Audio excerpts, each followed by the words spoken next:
ಕಾಂಗ್ರೆಸ್ಸಿಗರು ತಮ್ಮ ಮನೆಗೆ ಟಿಪ್ಪು ಹೆಸರಿಡಲಿ, ಅಂತಾರಾಷ್ಟ್ರೀಯ ವಿಮಾನ ನಿಲ್ದಾಣಕ್ಕೆ ಟಿಪ್ಪು ಹೆಸರಿಡಲು ನಾವು ತೀವ್ರವಾಗಿ ಖಂಡಿಸುತ್ತೇವೆ. ವೋಟು ಬ್ಯಾಂಕ್ಗಾಗಿ, ಅಲ್ಪಸಂಖ್ಯಾತರ ಓಲೈಕೆಗಾಗಿ ಟಿಪ್ಪು ಜಪ ಮಾಡುತ್ತಿದ್ದಾರೆ ಎಂದು ಹರಿಹಾಯ್ದ ಎಂಪಿ ರೇಣುಕಾಚಾರ್ಯ. ಹಿಂದೂ ರಾಷ್ಟ್ರ ನಿರ್ಮಾಣ ದೇಶದ ಜನರ ತೀರ್ಮಾನ.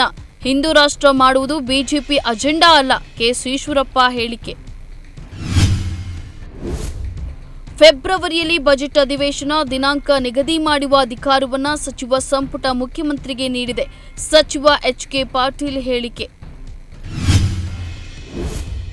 ಡಬ್ಲ್ಯೂಎಫ್ಐ ಚುನಾವಣೆಯಲ್ಲಿ ನೂತನ ಅಧ್ಯಕ್ಷರಾಗಿ ಸಂಜಯ್ ಸಿಂಗ್ ಆಯ್ಕೆ. ಕುಸ್ತಿ ತೊರೆಯುವುದಾಗಿ ಹೇಳಿಕೆ ನೀಡಿದ ಸಾಕ್ಷಿ ಮಲ್ಲಿಕ್. ಬೇಸರ ಹೊರಹಾಕಿದ ರಿಯೋ ಒಲಿಂಪಿಕ್ಸ್ ಕಂಚಿನ ಪದಕ ವಿಜೇತೆ ಸಾಕ್ಷಿ ಮಲ್ಲಿಕ್.